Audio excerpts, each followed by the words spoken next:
Hi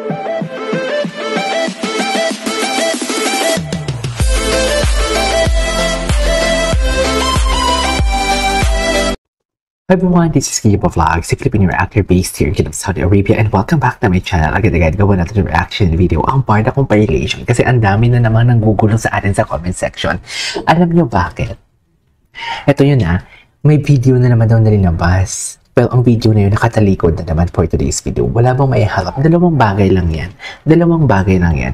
Kung totoo man ang sinasabi nila for today's video na may girlfriend si David Licauco, which is not true din naman talaga. Kasi alam din naman talaga natin, or alam ko din naman na totoo, na walang girlfriend si David. Even Barbie, hindi niya girlfriend si David. Walang may nakiklaim na girlfriend ni David si Barbie. Okay.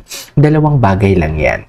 Hindi kung may girlfriend man talaga si David Licauco as they claim, dalawang bagay lang yan bakit hindi nila mapakita ang mukha. Una, nakatalikod because hindi naman talaga yung si Alex. Pangalawa, kung si Alex may nakatalikod, hindi nila pwede mapicture at sarap or hindi nila kayang ipakita ang mukha ni Alex kasi mawawalan sila ng content. Kung naipakita na nila ang mukha ng babae na kinaklaim nila na si Alex daw, wala na. Okay, may girlfriend si Ginoo. O tapos, kami ang iistolbuhin ninyo na huwag namin suportahan ang Barda kasi may girlfriend na iba si Ginoo. Ganun ba yun? Yun yung gusto nyo mangyari? Hindi siguro. Mga bakla, hindi nyo kami maluloko, hindi nyo kami magagawang tanga, hindi nyo kami pwede mapaikot-ikot. Bakit yung mga galamay mo o yung mga kakulto mo na sa comment section? Kasi gusto nyo ipalaganap na may video bago kasi unbothered na kami. Ang daming comment sa comment section, masaya pa din kami. Kahit kung ginulo nyo man ang ibang Barda kahapon at ang nakaraang araw, hindi nyo na kami mabibilog for today's video kasi halatang fake news peddler kayo. Jeez. Dalawa lang yan. I mean, nasa comment section ko sila ngayon.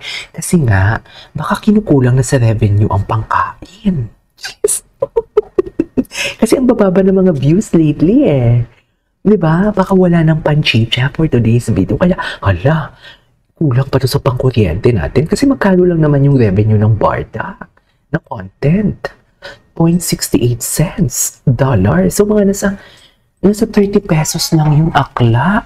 So, kung kahit araw-araw ka pa mag-content ng puro Barda, tapos yung views mo ganun, abay, hindi talaga makakabayad yung bakla sa kuryente mo. Diba? Hala, kawawa ka naman. Jeez.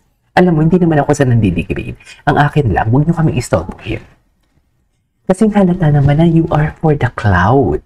Masyadong halata na parang ang inaano nyo lang, ang ina-after nyo lang is aside sa views and revenues, isisirain nyo kami mga kabarda. Hindi nyo maipakita ang totoong resibo or ang totoong mukha, ng babaeng nakatalikod kung si Alex man yun. Kasi matatapos na ang content mo. Matatapos na ang puno daldal mo na may girlfriend si David na ilang buwan mo na yan sinasabi na up until now, ni isang resibo, wala kang maibigay. Nagbigay naman kayo ng resibo, fake news pa. Yung una na dinibang ni Miss Inertia o ni Madam Inertia. Ang pangalawa, yung sabi nyo may kausap si David tapos nakatalikod, kiniklaim nyo na si Alex yun. Hindi ninyo maipakita ang mukha kung si Alex man yun. Kasi wala na kayong mai-content for today's video. Jeez. O kung si Alex man yun, wala na. End of an era na. Tapos na. Tapos na yung content mo. Wala na. Wala ka nang pasabog. 2,000 views na nga lang views mo. Baka mas lalong bababa pa yan. Kasi wala na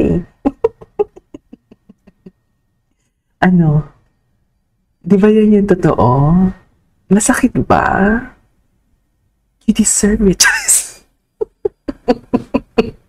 Ganun talaga. Tanggapin ang sakit mo. Okay lang yan, iiyak mo lang yan. Jeez. Sakit talaga. Kasi kung may girlfriend man si Barbie or wala, hindi mo kami matitinag, hindi mo kami magigiba. Kami yung ginigiba mo Kasi alam nyo bakit? Tayo mga kabarda ang ginigiba nila. Kasi tayo yung bloodline. Tayo yung bloodline ng Barda.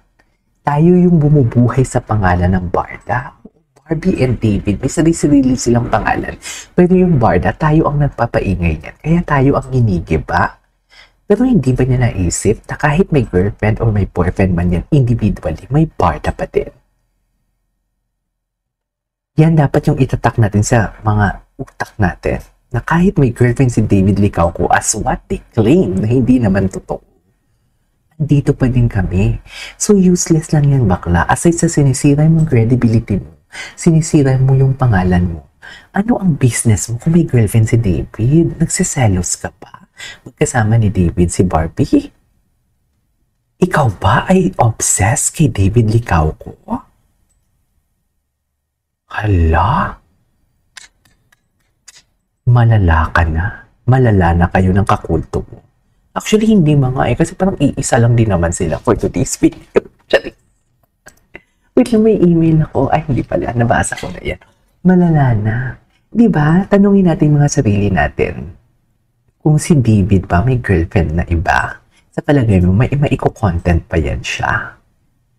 Sabihin na natin pro-Barda siya. Kahit pro-Barda siya, hindi, pro-Barbie siya, hindi umiingay yung views niya, hindi umaakit yung views niya kung si Barbie lang ay content niya.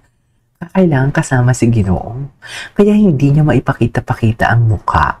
Kasi unang-una, hindi yun si Alex. Kung si Alex man yun or totoong girlfriend ni David yun, ang nakatalikod, mawawalan siya ng karera.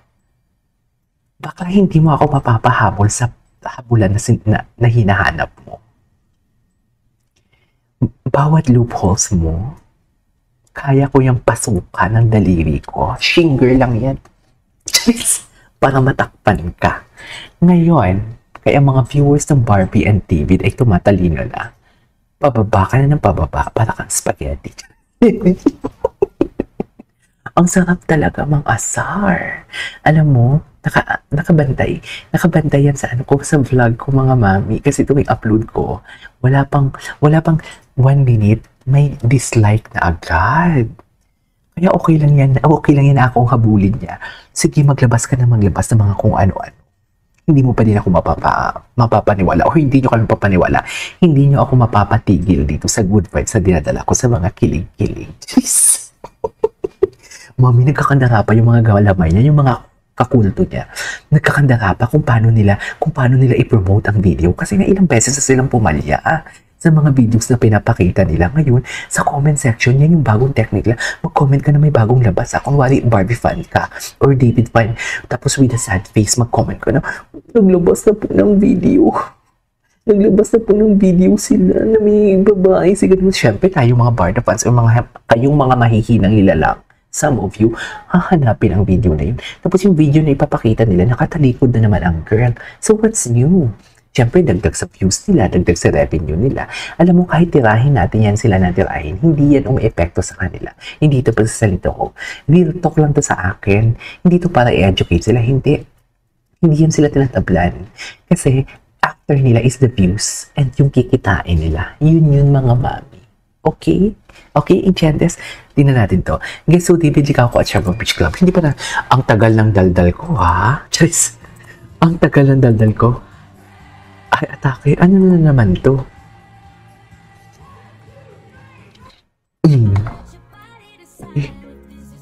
Ay, ang gwapo. Nagsasalita dito si Ginoo eh. So parang feeling ko, ano to? Ex-deal ba to? Akala ko ba bakasyon, pero bakit may mga ganito-ganito? I need to turn the party, the fire, the party side. Okay.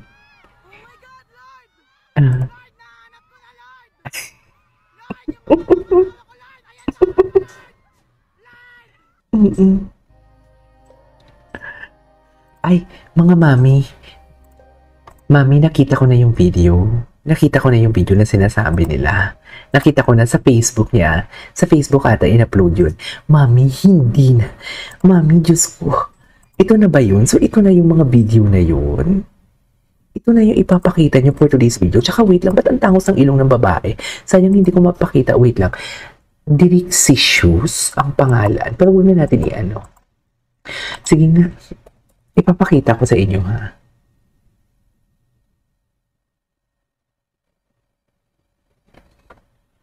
Tingnan natin to.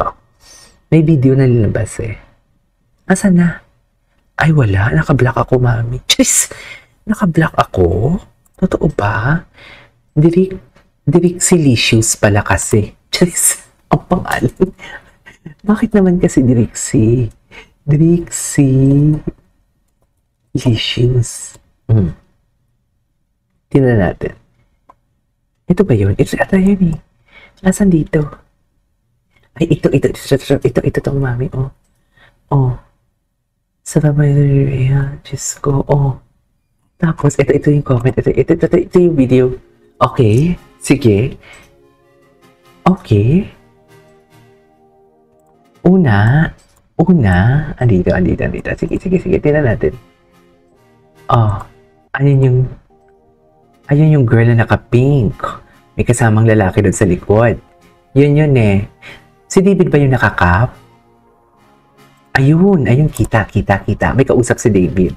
Ayan, may kausap si David for today's video. O tapos, talikod na naman. Ando na kayo, hindi nyo pa maipakita. Alam mo, that pumasok sa utak ko bigla. Actually, nasabi ko na ito kahapon.